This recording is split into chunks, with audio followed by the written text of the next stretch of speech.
Praise the Lord, hallelujah. यीशु मसीह के अतुल्य नाम में मेरे सुनने वाला सबको अभिवादन करते हैं। आज के नए दिन की शुभकामनाओं के साथ मैं पास्टर जिनोय कुरियाकोस। आज का वचन मत्ती के इंजील 13 अध्याय 4 से 9 तक का पद से लिया है। फल लाने वाले बीज। यीशु मसीह ने स्वर्गराज के मुख्य उपदेशों को कहानी और दृष्टांतों के द्वारा अपने चेलों को सिखाते थे। कहानियां सुनने के लिए और याद रखने के लिए आसान होती थी। मसीह समाज में ऐसा कोई शायद होगा जिसको बीज बोने वालों की कहानी याद नहीं हो। दुनिया वालों में से कई लोग इस कहानी को उनके कार्यशालाओं में सिखाने के उपलक्ष्य में भी इस्तेमाल करते हुए देख सकते हैं। बीज बोना और खेती का काम करना मनुष्य की उत्पत्ति से शुरू हुआ है और इस दुनिया के अंत तक यह जारी रहेगा। मेरे बचपन में भी हम चावल, मूंग, केले और अन्य प्रकार के खाद्य पदार्थों की खेती करते थे। आजकल उत्तर भारत में कई क्षेत्रों में हम आधुनिक तौर से कृषि रीति को देख सकते हैं।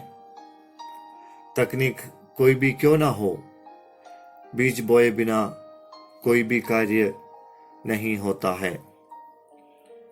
एक किसान अपने फसल में से उत्तम धान्य को संभाल कर रखते हैं ताकि वो तैयार किए हुए जमीन में बो सके। मत्ती के सुसमाचार 13 अध्याय में एक किसान बीज बोता है और वो बीज 4 प्रकार के जमीन में गिरते हैं। कुछ सड़क के किनारे गिरे और आकाश के पक्षियों ने आकर उन्हें ले गए। कुछ बीज पथरीली भूमि पर गिरे। मिट्टी बहुत नहीं होने के कारण और गहरी नहीं होने के कारण जल्दी उग गए, लेकिन जड़ नहीं पकड़ने के कारण ताब में वो जल गए। कुछ झाड़ियों के बीच में गिरे और जैसे वे उग के आए वैसे वैसे झाड़ी भी बढ़ने लगी और उसको दबाया। वो ज्यादा ऊपर नहीं आ पाए। कुछ अच्छी भूमि पर गिरे, यानी कि तैयार की हुई जमीन में गिरे और कोई 30, कोई 60 और कोई 100 गुना फल लाए। बोने वाले की इच्छा और आशा हमेशा ये होती है कि उसके बोए जाने वाले हर बीज 100 गुना फल लाए, क्योंकि किसान बहुत परिश्रम करके लंबे समय की तैयारी के साथ शारीरिक रूप से मेहनत करके अच्छी फसल की उम्मीद में यह काम करता है। पवित्र शास्त्र में बीज को पवित्र वचन के साथ तुलना किया है। अब हम आधुनिकता के उच्च स्तर पर आया है।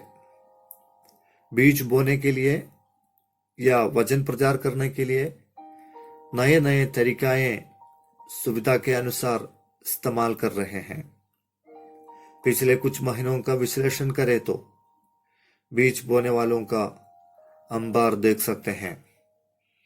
व्हाट्सएप, फेसबुक, यूट्यूब आदि सोशल मीडिया का भरपूर उपयोग होते हुए दिखाई देता है। कितने तैयारी के पश्चात हम वचन को बोते हैं। क्या हम उत्तम बीज को इकट्ठा करके तैयारी के साथ बोते हैं या बोने के लिए मौका मिला तो उसे कैसे भी बो रहे हैं? जो वचन हमारे जमीन पर या हमारे जीवन पर बोए जा रहे हैं उसके ऊपर भी अच्छे फल लाने की आशा किए जा रहे हैं। हमारा दिल क्या वो पथरीली जमीन की तरह है? क्या झाड़ी भरी हुई जमीन है या फिर सड़क के किनारे जैसे हैं? हमको सुनाए जाने वाला वचन हमारे अंदर कितने प्रकार के फल ले आते हैं, इस सवाल का जवाब देने के लिए भी हम निश्चित रूप से जिम्मेदार हैं। आइए हम प्रार्थना करें। आसमानी खुदावंद, हम आपको धन्यवाद देते हैं आपका पवित्र वचन के लिए। आज का इस वचन के लिए भी हम धन्यवाद देते हैं राजा। प्रभु, जो वचन हमारी देश में बोए जा रहे हैं, जो वचन हम बो रहे हैं, उन दोनों को आपके हाथों में समर्पित करते हैं।